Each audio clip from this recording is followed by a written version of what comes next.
एक बार गौतम बुद्ध से उनके एक शिष्य ने पूछा, गुरुजी, कृपया हमें बताएं कि कर्म क्या है।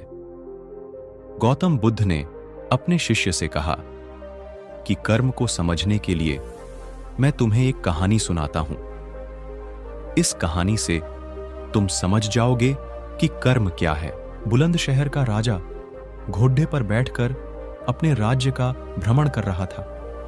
चारों तरफ भ्रमण करने के बाद वह एक दुकान के सामने आकर रुक गया। रुकने के बाद राजा ने अपने मंत्री से कहा कि मंत्री जी, मालूम नहीं क्यों, लेकिन लगता है कि इस दुकानदार के लिए कल ही फांसी की सजा सुना दूं, इसे मृत्युदंड दे दूं। मंत्री राजा से इसका कारण पूछ पाते, इससे पहले राजा आगे बढ़ गए। मंत्री ने इस बात का कारण पता करने के लिए अगली सुबह भेष बदली और आम जनता का रूप लेकर दुकानदार के पास जा पहुंचा।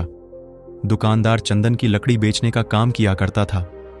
मंत्री ने दुकानदार से पूछा कि उसका काम कैसे चल रहा है। तब दुकानदार ने बताया कि उसका बहुत बुरा हाल है। लोग उसके दुकान पर आते हैं, चंदन को सूंघकर उसकी प्रशंसा करते हैं, लेकिन खरीदता कोई नहीं। मैं सिर्फ इसी इंतजार में बैठा हूं कि कब हमारे राज्य के राजा की मृत्यु हो और उनकी अंत्येष्टि में मुझसे बहुत सारे चंदन की लकड़ी खरीदी जाएगी और शायद वहां से मेरे व्यापार में बढ़ोतरी होनी शुरू हो जाए। मंत्री को सारी बात समझ आ गई कि यही वह नकारात्मक विचार है जिसने राजा के मन को भी नकारात्मक किया। वह मंत्री बहुत बुद्धिमान था। उसने सोचा कि मैं आपसे थोड़ी चंदन की लकड़ियां खरीदना चाहता हूं। यह सुनकर दुकानदार भी खुश हुआ और उसने सोचा कि चलो, कुछ तो बिका।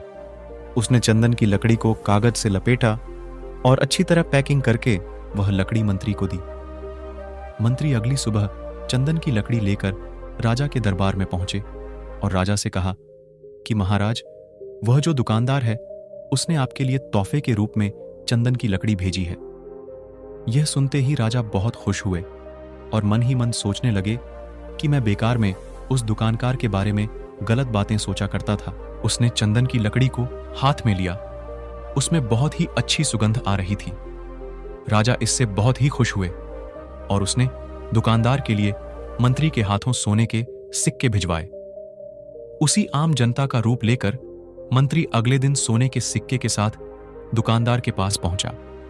दुकानदार बहुत खुश हुआ और उसने सोचा कि मैं राजा के लिए कितनी गलत बातें सोचा करता था। राजा तो बड़े ही दयालु हैं।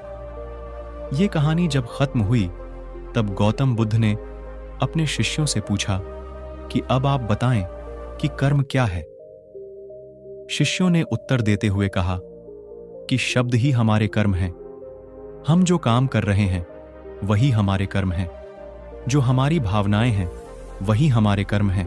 गौतम बुद्ध ने सभी शिष्यों के जवाब सुनने के बाद कहा, आपके विचार ही आपके कर्म हैं।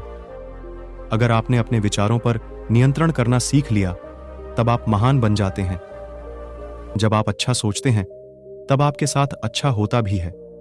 आपके विचार ही आपको अच्छा या बुरा बनाते हैं।